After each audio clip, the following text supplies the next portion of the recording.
Kumadoe is a security analyst. He's been following how this matter has been evolving over the last at least 10 hours or so. We've been watching closely.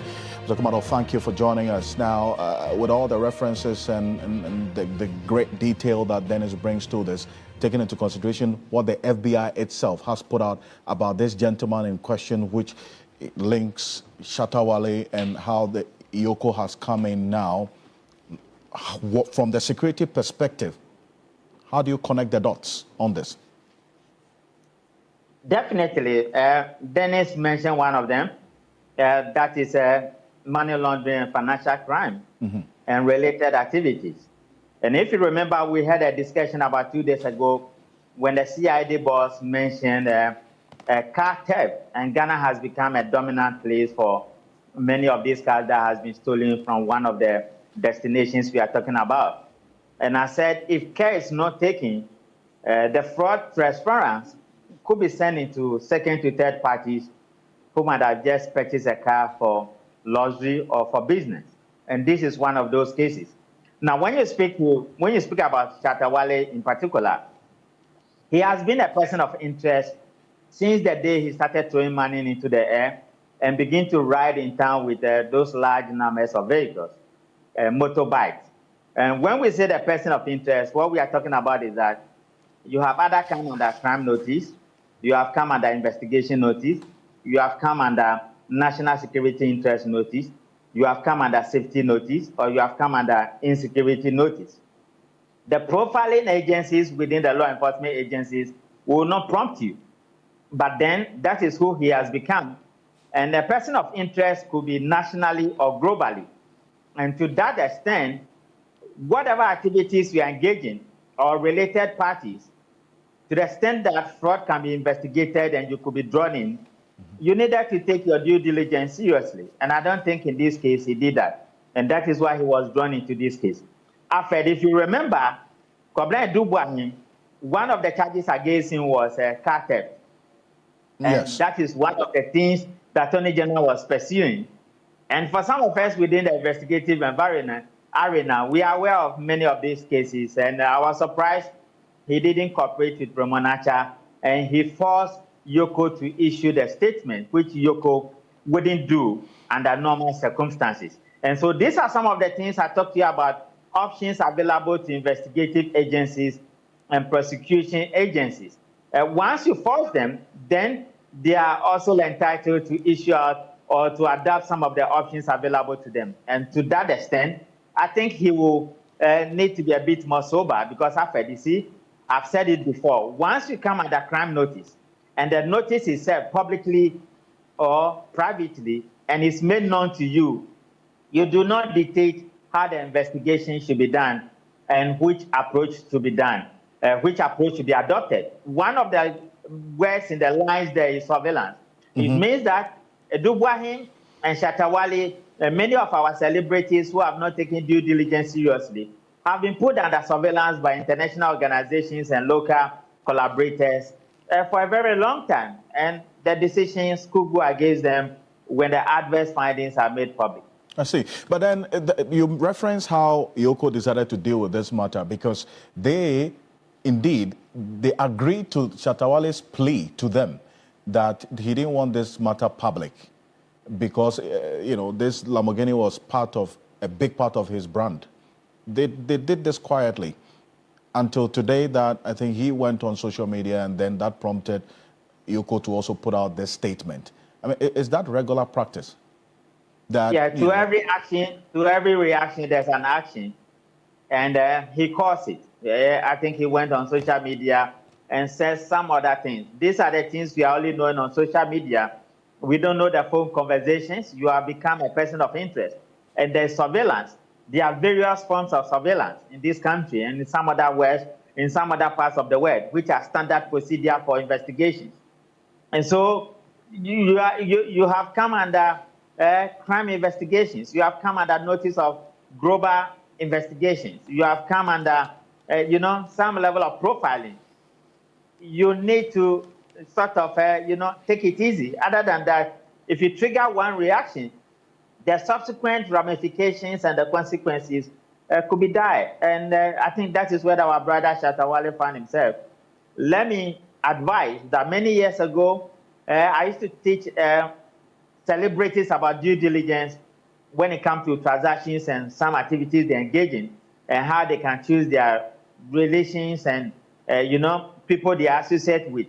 Probably they will need to go back and look at some of those training videos and engage themselves in. Other than that, the world is becoming a complex place that if care is not taken, associated crimes, particularly when it comes to money laundering and financial crime, proceeds of crime can become a terrible thing.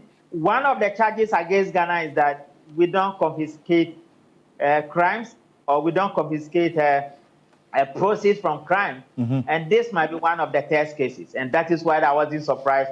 The letter says that they might be sending their car to the U.S. I see, but this is an operation that was indeed initiated by the FBI here in Ghana, linking a number of these stolen vehicles to destination Ghana. Last week, we had that update as well from the CID, and in fact, the early part of this week as well, we got that update. The CID also conducting its own operation together with Interpol as well. Now, how do you, from the security perspective, see, this playing out? Because it appears that this country, for a long time, had become a destination for these stolen vehicles, and our security agencies maybe were not paying attention to that aspect of things until now? So, Alfred, it used to be a usual pattern where a huge number of cars or quantity of cars could be thrown into this country by fraudulent means. In one particular instance, prominent politicians were using fraudulent cars for their campaigns.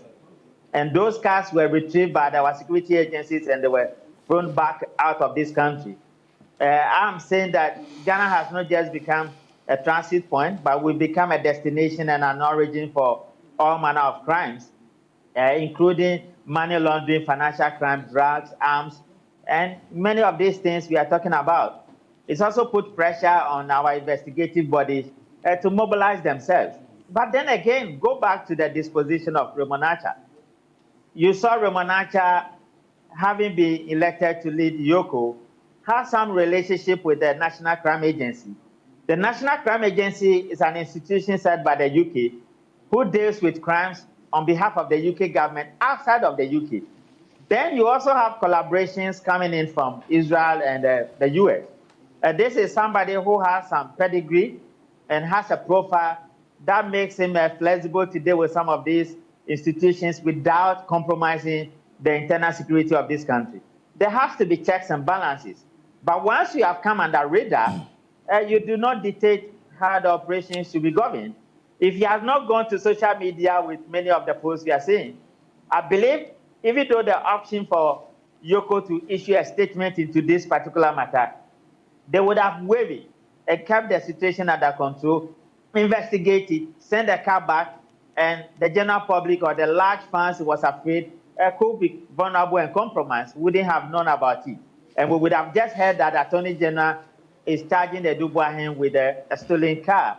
But now he has opened the pavilion worms and many other things could come out. Because after you know why, the outcome of this investigation, which Yoko indicated that they will share with the FBI, can also become a case for prosecution at our courts. And Shatta Wale could be found himself at the other side of the coin.